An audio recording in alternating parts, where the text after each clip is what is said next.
Bismillahirrahmanirrahim. Assalamualaikum warahmatullahi wabarakatuh. Alhamdulillahirrahmanirrahim. Asyhadu an la ilaha illallah wa asyhadu anna Muhammadan abduhu wa rasuluh. Allahumma shalli ala sayyidina Muhammad wa ala ali sayyidina Muhammad. Baik, ustaz-ustazah yang dirahmati Allah, para peserta sidang pleno, sudah ya di acara Musda.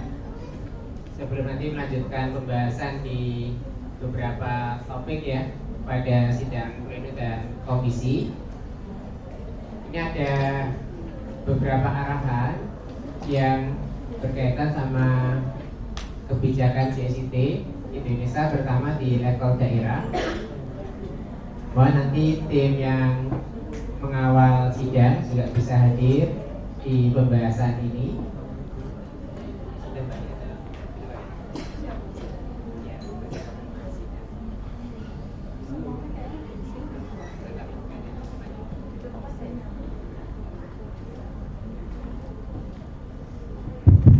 Mohon bantuannya panitia, barangkali bisa ditutup pintu akses utamanya. Kalau memang masih ada para peserta yang masih di luar, diharapkan bisa ikut bergabung karena ini arahan penting dari CSIT wilayah. Terus Bapak Ibu yang masih ada di belakang, insya Allah pembukaan kita sudah selesai. Ini acara intern kita, silahkan menempati tempat paling depan agar kita lebih nyaman gitu ya. Kami yang di sini melihat panjenengan itu semakin jauh, apalagi yang di belakang. Nah, silakan yang paling dua baris paling belakang bisa menempati ke depan. Pak Aris boleh pindah. Yang minoritas itu satu baris depan lagi. Silakan Bapak Ibu. Kayaknya terlalu nyaman kayaknya kalau di belakangnya.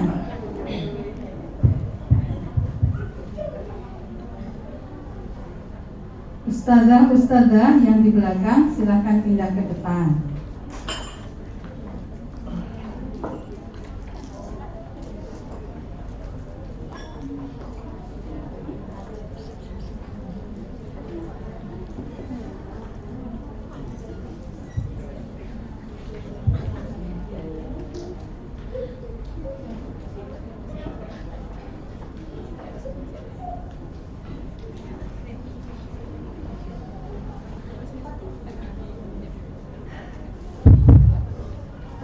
Kepada seluruh panitia yang tidak ada kepentingan khusus banget gitu ya, yang di luar, mungkin harapannya bisa ikut bergabung di ruangan ini karena arahan yang disampaikan oleh Ketua CST wilayah ini terkait dengan nanti berjalannya sidang ini agar lebih baik dan bisa memunculkan keputusan-keputusan terbaik dalam musda hari ini. Jadi tadi kami melihat masih banyak mungkin panitia yang berada di luar, mohon kerjasamanya untuk bergabung di ruangan sidang.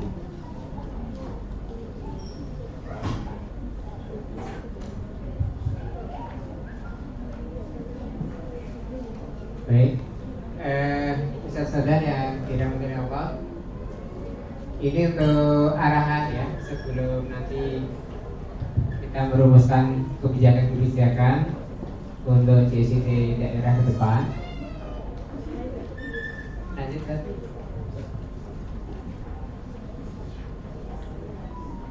Ya, ini kami awali dari apa sih kewenangan dari pengurus daerah ya. Kewenangan dari pengurus daerah. Jadi saudara sekalian, CSIT Indonesia itu yang awalnya terpusat itu berkembang sampai tingkat wilayah secara organisasi. Di tingkat wilayah kemudian berkembang lagi di tingkat daerah, yaitu kabupaten kota. Dan alhamdulillah di Jawa Timur ini sudah hampir terpenuhi ya. Dari semua kabupaten kota ada 27 yang sekarang ya 27 kepengurusan JSD daerah, termasuk yang ada di Kota Surabaya. Terus apa kewenangannya? Ini mulai dari menyelenggarakan kegiatan musda, kemudian menetapkan kebijakan tingkat daerah. Maka nanti kalau di musda ini ada kebijakan-kebijakan khusus Kota Surabaya, itu diperbolehkan. Itu kewenangan dari pengurus JSD daerah. Kemudian mengusulkan calon pengurus, termasuk menetapkan kelengkapan organisasi. Ini kami terbalik yang poin D itu, karena nanti kepengurusan JSD daerah itu yang menentukan, ya, termasuk jumlah bidang-bidangnya itu adalah JSD daerah berdasarkan hasil musyawarah daerah hari ini. Jadi tidak ditetapkan oleh wilayah ataupun dari pusat. Yang terakhir, menetapkan sistem kerjasama dengan lembaga-lembaga lain, ya, yang dibutuhkan. Lanjut. Ini struktur yang ada di wilayah, Bapak Ibu sekalian. Ini ada 11 bidang. Ini sebenarnya sudah coba merampingkan dari struktur yang ada di pusat. Kalau di pusat itu di bidang itu bawahnya masih ada divisi-divisi. Bidangnya sendiri atau di pusat namanya departemen, itu kalau di total ada 13. Tapi ada yang khusus untuk pusat dan di wilayah nggak kita lanjutkan, ya, kayak bidang riset dan sebagainya itu hanya ada di pusat. Ya, nanti ustadz-ustadz sekalian, struktur ini tidak harus sama dengan JSD daerah. Ya, kami garis bawahi nanti saat membahas struktur ini tidak harus sama di tingkat daerah, termasuk jumlah bidangnya. Nanti ada penjelasannya. Lanjut. Ya, bidang apa saja yang harusnya ada di tingkat daerah? Secara lengkap itu ada 8. Kalau di wilayah, di provinsi ada 11. Kalau di tingkat daerah ada 8. Ini ya. Jadi yang nggak ada nanti adalah bidang organisasi profesi. Itu cukuplah di wilayah dulu. Kemudian bidang kelembagaan yang menangani yayasan itu di tingkat wilayah, ya, sama pembinaan lembaga itu di tingkat wilayah. Selebihnya silahkan kalau daerah, misalnya Surabaya ini karena SDM-nya banyak, itu mau dilengkapi yang ada itu ada 8. Ya, bidang penjaminan mutu, bidang rintisan sekolah, bidang pembinaan prestasi siswa. Bidang pembinaan prestasi siswa kalau yang kepengurusan sebelumnya itu digabungkan sama pramuka. Ya, kita dulu mengenal BP3S. Ya, bidang pembinaan prestasi dan pramuka, kan? Bidang pramuka dan pembinaan prestasi siswa. Sekarang pramukanya dipisah. Ya, pramukanya dipisah, bidang pramuka sendiri, bidang pembinaan prestasi siswa sendiri. Kemudian bidang BPI, ya, ini yang menangani pembinaan keislaman baik untuk guru maupun untuk siswanya. Kemudian bidang pengembangan usaha atau seringkali kita mengenal dengan istilah bidang danus, bidang humas, hukum advokasi, serta sosial kemanusiaan, bantuan-bantuan untuk korban, ya, baik karena bencana alam ataupun sakit-sakit secara individu. Baik, itu 8 bidang yang pengalaman dari musda di tempat yang lain seperti di Pacitan, seperti di Blitar dan sebagainya itu sudah melengkapi strukturnya dari 8 ini. Mereka optimis. Artinya kalau kami melihat di Surabaya jauh lebih banyak SDM-nya, saya yakin 8 ini bisa dilengkapi nanti. Baik, berikutnya. Kalau seandainya jumlah SDM-nya terbatas atau konsentrasi kita ini nggak bisa untuk semuanya, maka ada yang namanya prioritas. Bisa satu sekalian dengan catatan. Lanjut. Mengapa ini pentingnya ada skala prioritas? Ya. Yang catatan pertama adalah kalau organisasi di tingkat daerah itu SDM-nya mencukupi, sumber dayanya cukup, maka silakan dan kami dorong untuk melengkapi strukturnya dan menjalankan semua programnya. Yang penting adalah semua yang direncanakan dilaksanakan. Ya. Namun, ustadz-ustadzah, kami juga tidak ingin JSD daerah ke depan itu programnya banyak, tetapi banyak yang nggak jalan. Ya. Karena kebanyakan program akhirnya nggak ada yang dijalankan. Ketika nggak ada yang dijalankan, akhirnya nggak dirasakan manfaatnya oleh sekolah-sekolah anggotanya. Maka kalau ada curhatan, saya di JSIT ini dapat apa, itu menunjukkan indikasi bahwa kita ternyata peranannya kurang dirasakan. Untuk itu harus ada prioritas untuk JSIT daerah. Apa yang harus kita kerjakan ke depan, ya, di kepengurusan yang baru nanti. Maka di sini ada prioritas-prioritas, ya, yang harus dijalankan di tingkat daerah. Lanjut. Ya, ada 5 prioritas, Bapak Ibu sekalian. Ya, 5 prioritas yang harus dilaksanakan di level daerah. Mulai dari meningkatkan mutu guru, ya, kegiatan bersama siswa, rintisan sekolah, mengokohkan hubungan, ya, dengan instansi terkait serta pengelolaan keuangan. Lanjut, kita bahas satu persatu. Baik, ini prioritas pertama, ya. Ustaz-ustaz, mohon izin berdiri. Jadi konsentrasinya JSIT daerah ke depan, ya, program yang paling diprioritaskan nomor 1 adalah meningkatkan mutu guru dan sekolah. Jadi peranan JSIT itu harus dirasakan oleh guru-guru sekolah anggotanya, terutama upaya meningkatkan kemampuan guru-guru kita. Karena kalau guru-gurunya meningkat kemampuannya, pasti berdampak kepada meningkatnya kualitas pendidikan di sekolah-sekolah kita. Setuju, Bapak Ibu? Jadi sasaran utama JSIT daerah ke depan adalah meningkatkan kompetensi guru-guru, terutama guru-guru sekolah anggota JSIT. Ya, maka ini menjadi program yang harus prioritas 1, begitu. Bagaimana teknis pelaksanaannya? Yaitu JSIT daerah ada program unggulan melaksanakan pelatihan-pelatihan guru. Ya, prioritas utamanya adalah guru untuk jenjang PAUD. Jenjang PAUD itu mulai KB, TK itu, ya. Itu harus merasakan manfaatnya, ya, dari kegiatan pelatihan yang diselenggarakan oleh JSIT daerah. Mengapa prioritas utamanya guru PAUD? Karena jangkauan wilayah untuk ke guru PAUD itu terlalu jauh, begitu, ya. Apalagi di tingkat Surabaya ini mayoritas anggotanya adalah PAUD, kan, KBTK, ya, mayoritas. Jadi dari 29 tadi yang kami cek adalah SMA-nya 1, SMP-nya 3, SD-nya 4. Ya, berarti 20 lebih itu dari KBTK, benar ya? Ya, maka harus dapat layanan khusus. Ya, selain itu JSIT wilayah itu berbagi peran, biar JSIT wilayah itu ke level SMP SMA mungkin mentoknya di SD. Ya, itu kalau secara program. Sehingga untuk menggarap guru-guru PAUD itu mohon dibantu JSIT wilayah oleh JSIT daerah. Baik, pelatihan ini bisa diselenggarakan dengan berkolaborasi dengan JSIT daerah yang dekat. Misalnya Surabaya kerjasama dengan Sidoarjo itu boleh untuk sama-sama menyelenggarakan pelatihan guru PAUD. Kalau dirasa guru-guru SD juga membutuhkan pelatihan guru SD, karena di sini SD juga kita masukkan. Kalau SMP SMA sudah murni diambil oleh wilayah tanggung jawabnya untuk pelatihan-pelatihan gurunya. Kemudian JSIT daerah itu juga bisa mengirimkan guru-guru untuk mengikuti pelatihan di tingkat wilayah atau di tingkat pusat dengan dibantu pendanaannya oleh JSIT daerah. Jadi kalau guru-guru berangkat ke Jakarta, guru-guru berangkat ke mana begitu, ya, itu untuk ikut pelatihan, harap ada support dari JSIT daerah. Terus dari mana dananya? Dari dana kas. Ya.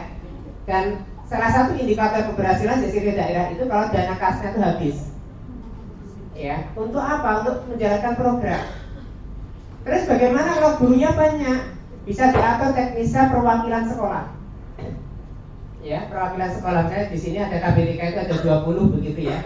Kita berangkatkan 20 untuk ikut pelatihan, tapi syaratnya harus ada pengimbasan pasca pelatihan. Satu yang diutus itu harus bertanggung jawab untuk mengeser ke guru-guru di sekolahnya masing-masing.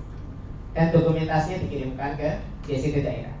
Mengapa? Karena saat ikut pelatihan dulu yang mensupport adalah JSIT daerah. Sehingga dirasakan manfaatnya itu JSIT daerah itu. Dan guru-guru yang nggak berangkat pun juga merasakan manfaatnya, sehingga kemampuan itu sama-sama meningkat. Di edisi pelatihan berikutnya gantian, jangan sampai guru itu terus-terusan yang diutus oleh sekolah tersebut. Ya, setuju apa enggak Bapak Ibu? Setuju. Ya, sehingga ini sangat dirasakan nanti manfaatnya kita bergabung di JSIT, dan sekolah-sekolah IT itu kualitasnya terus meningkat. Ya, tidak stagnan, karena di sekolah-sekolah yang lain itu juga lagi berlomba-lomba untuk meningkatkan kapasitas guru-gurunya. Ya, selanjutnya nanti ada bidang penjaminan mutu ya, yang awal ini. Berikutnya yang kedua adalah kegiatan bersama untuk siswa. Ini juga penting, ustaz-ustaz sekalian. Adanya JSIT itu bisa membantu sekolah dalam menyelenggarakan kegiatan-kegiatan bersama yang bisa diikuti oleh siswa. Kegiatan bersama itu maksudnya ada suasana kebersamaan antar sekolah, ya. Entah diisi dengan murni kegiatan bersama, kayak misalnya belajar haji bersama, atau misalnya kompetisi lomba. Dan terus terang ini juga akan membantu portofolionya siswa dan portofolionya sekolah. Jadi apalagi sekolah-sekolah baru, sekolah-sekolah yang mulai menurun gitu kan jumlah siswanya, itu butuh meningkatkan kepercayaan masyarakat. Di antara cara meningkatkan kepercayaan masyarakat itu ditingkatkan portofolio prestasinya. Dan kita kesulitan untuk mencari event yang itu kita bisa menang kalau nggak lewat JSIT, setuju nggak? Jadi kalau sering-sering diadakan lomba di tingkat JSIT itu meningkatkan kepercayaan masyarakat terhadap sekolah-sekolah anggota kita, karena lombanya itu pemenangnya banyak.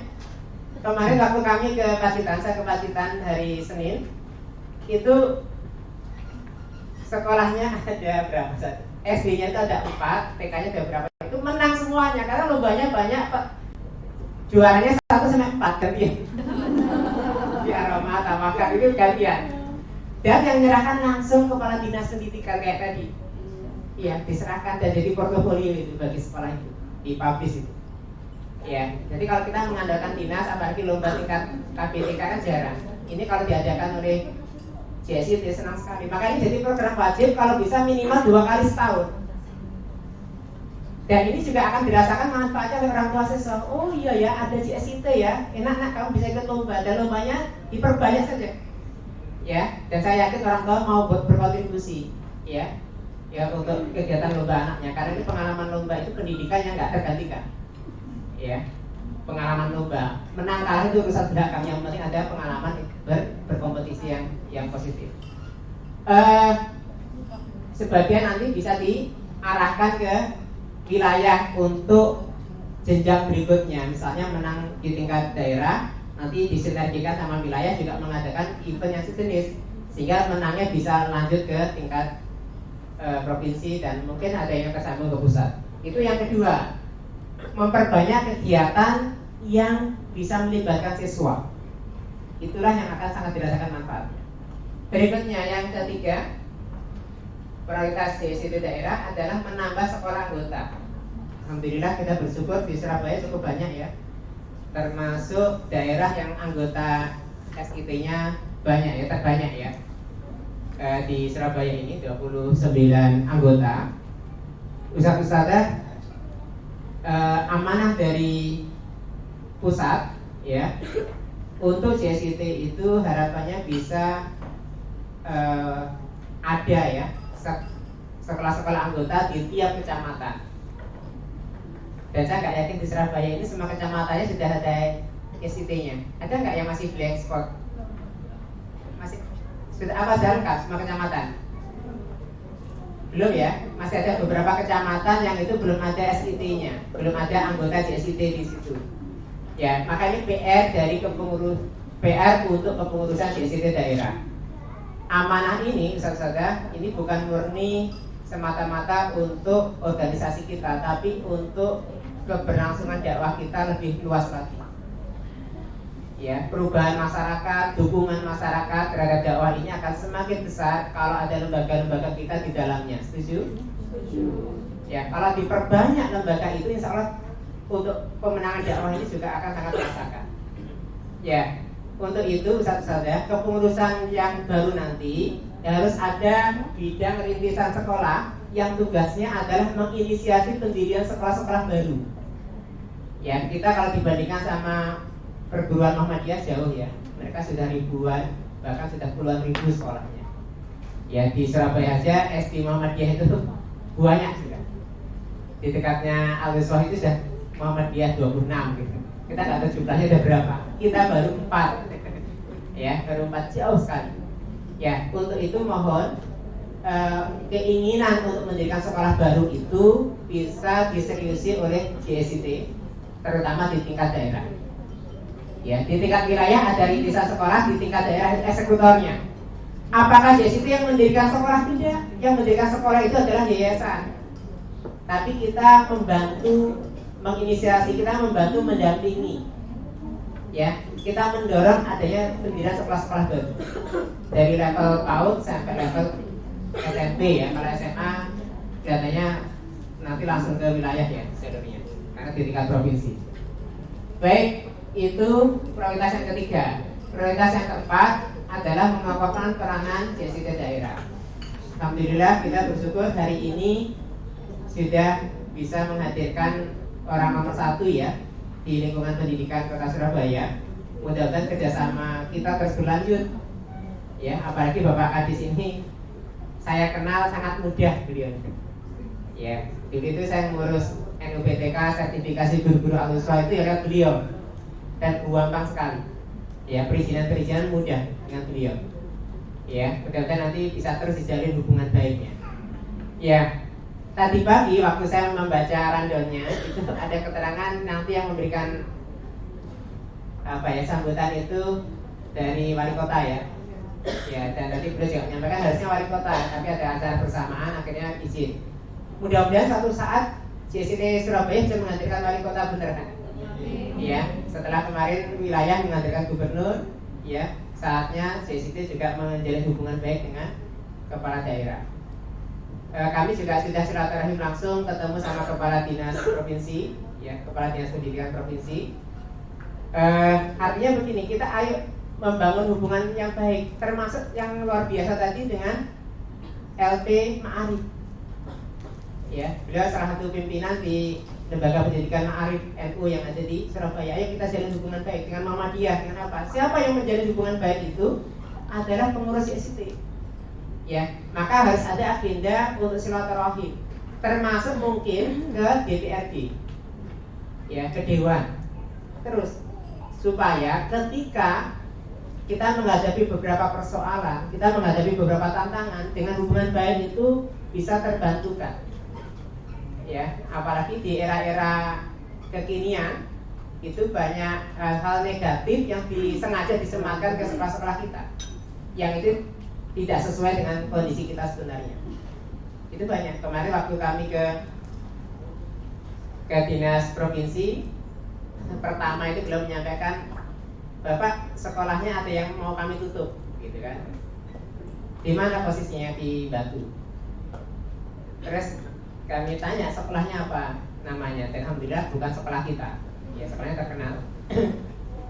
Alasannya apa sama dinas pendidikan mau ditutup? Gara-gara tidak menjadwalkan upacara hari Senin.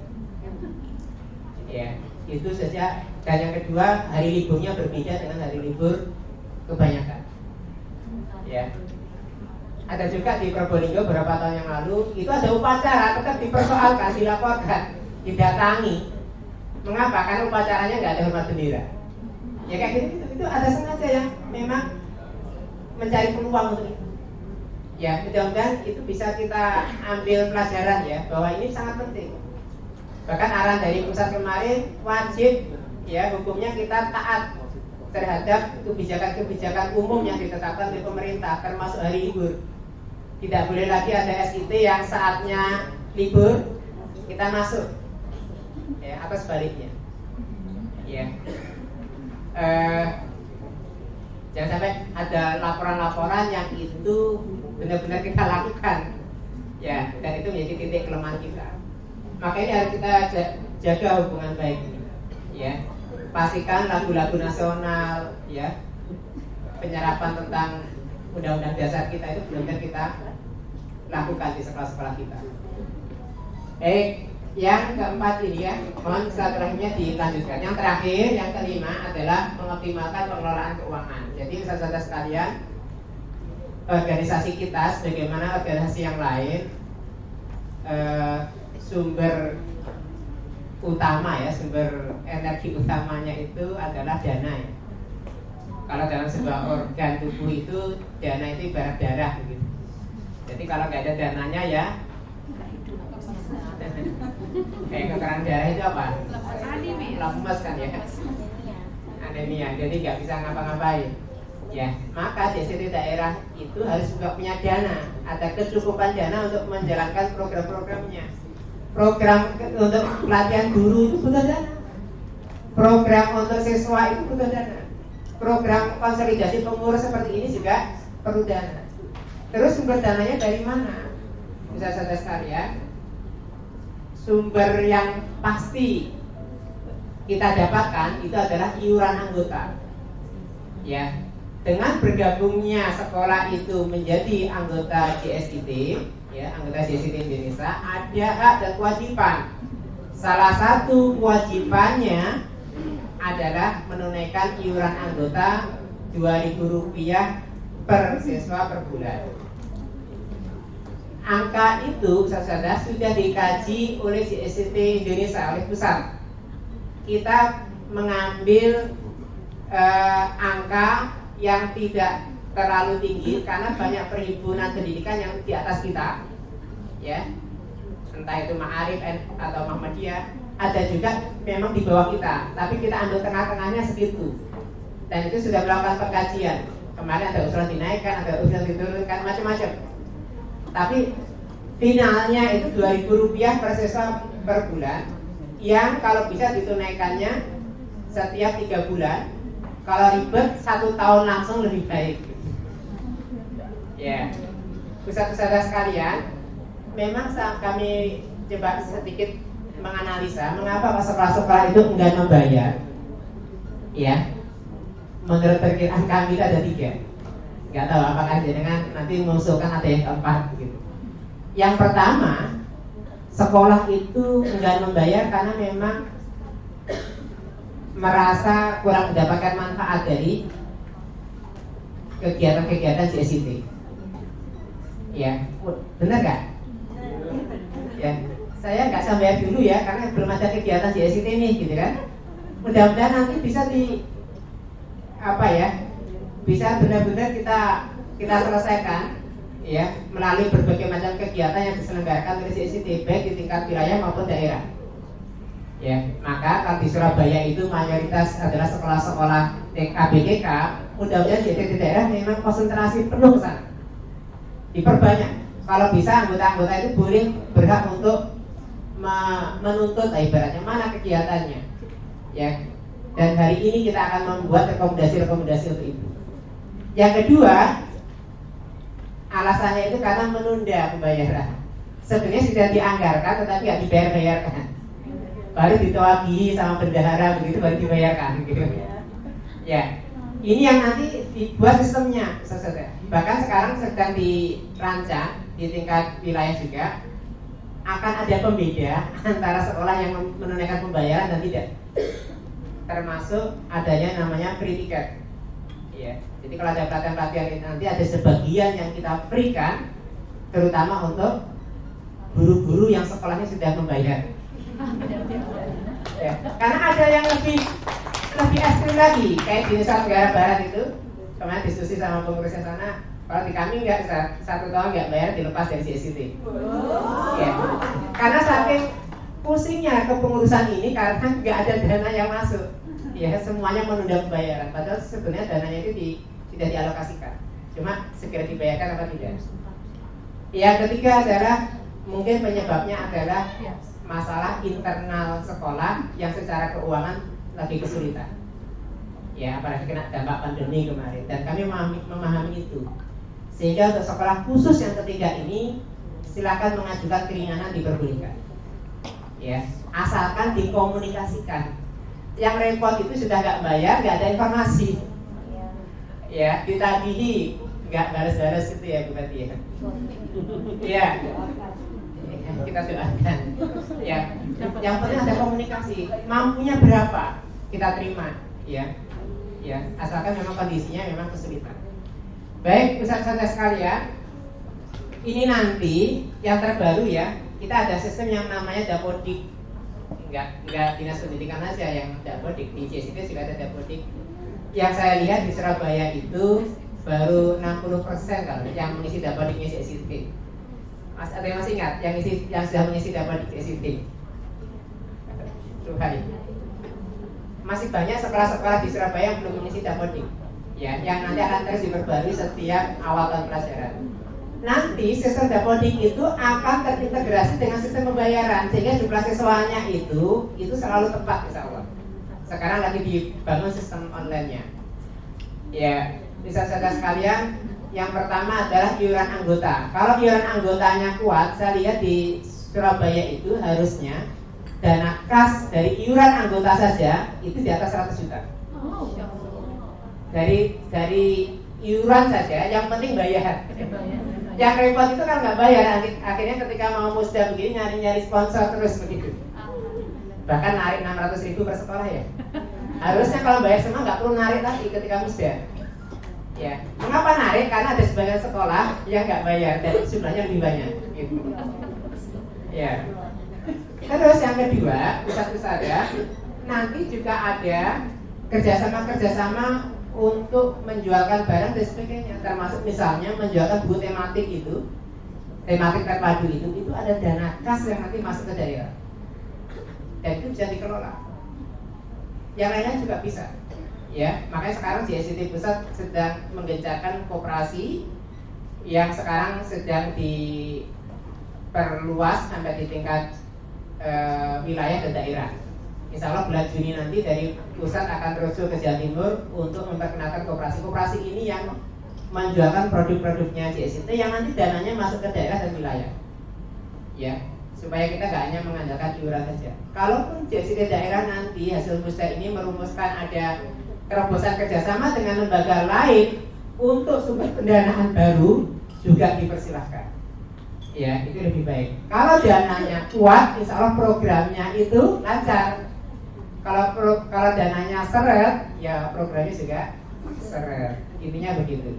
Itu tanggung jawab dari pengurus daerah, khususnya untuk kas daerah menjadi prioritas. Mungkin itu yang bisa kami sampaikan.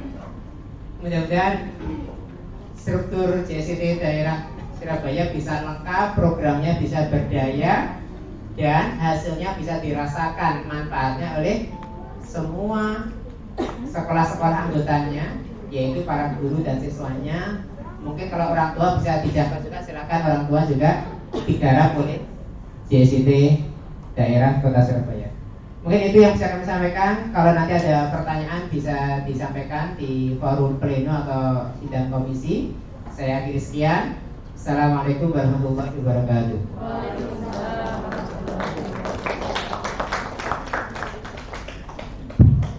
Baik, disampaikan terima kasih kepada Ketua JST Wilayah Provinsi Jawa Timur Ustaz Idris Effendi. Bapak Ibu sekalian, Bapak Ibu yang kami muliakan, setelah ini waktunya apa? Kegiatannya isoma, istirahat, sholat, dan makan. Dan perlu kami informasikan kepada Bapak dan Ibu Guru untuk bisa meninggalkan tempat ini. Untuk tempat sholatnya yang putri di Hall Melati di depannya ruangan ini. Kemudian untuk bapak-bapak bisa di lantai 1 sekaligus makan siangnya di restoran. Jadi bapak dan juga ibu untuk bisa mengambil makanan di restoran lantai 1 beserta dengan bapak-bapak untuk sholat duhur. Oke, Bapak Ibu, nanti makannya semuanya di